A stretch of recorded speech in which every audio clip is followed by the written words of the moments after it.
अस्सलामुअलैकुम। पंज दरियावां दी धरती पंजाब ते मेरा सोहना शहर लाहौर लाहौर इलाका पुरानी गला मंडी च इस टाइम मैं जनाब मौजूद हाँ। तो अज तारीख हो गई जी 2 अगस्त 2025। तो दाने का रेट मैं शेयर करना चैनल। इस तो पहले कि मैं दाने का रेट शेयर करूँ उस तो पहले एक गुजारिश करना चाहता हूँ। 17 अगस्त 2025 ਨੂੰ ग्रैंड नैशनल एग्रीकल्चर शो आ रहा है जिन्हें ना सिर्फ पाकिस्तान तो बल्कि पाकिस्तान तो बाहर तो लोग आके शामिल हो रहे हैं। तो मैं तमाम पंजाबी लवबर्ड चैनल के व्यूअर्स ने उन्होंने गुजारिश करूँगा कि तुम इस शो का हिस्सा लाजमी बनो। अलहमदुलिल्लाह लवबर्ड की प्रमोशन वास्ते एग्रीकल्चर की प्रमोशन वास्ते तमाम लोग तमाम जिन्ने भी परिंदे वाले ने इंशाअल्लाह ताला इस शो शामिल होंगे। तो तुसी भी इस शो शामिल हो तो इस तारीख ही शो का हिस्सा बनो इंशाअल्लाह ताला। लवबर्ड पहले भी कितने नहीं गया सी, हुण भी कितने नहीं गया। हूँ तो इस वक्त अलहमदुलिल्लाह मार्केट की पोजीशन मेरे ख्याल में दसन की जरूरत नहीं गी कि लवबर्ड की माशाल्लाह डिमांड कलर बर्ड की डिमांड किस तरह निकल रही है।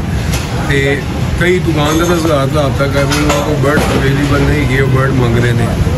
ब्रीडिंग सीजन भी शुरू होने वाला है। इस एग्रीकल्चर शो के लाजमी पार्टिसिपेट करो, हाँ भाई ना रबता करो।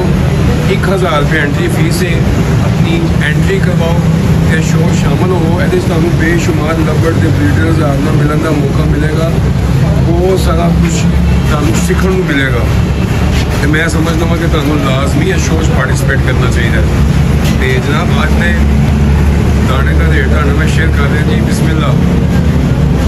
तो सब तो पहले आ गया जी बाजरा 110 रुपये किलो, चीना 140 रुपये किलो, लाल चीना 150 रुपये किलो, गोल कंगनी 300 रुपये किलो, देसी कंगनी 180 रुपये किलो, भंग का बीज 140 रुपये किलो, सूरजमुखी 230 रुपये किलो, उत्तम 400 रुपये किलो, झोना 85 रुपये किलो, जवी 160 रुपये किलो, काले चने खुश्क वाले 200 रुपये किलो, उसके बाद जी मकई बारीक वाली 120 रुपये किलो, कबूतर दाना 90 रुपये किलो, मटर खुश्क वाले 140 रुपये किलो, तोता दाना 135 रुपये किलो, सरसों का बीज 200 रुपये किलो, कनेरी 320 रुपये किलो।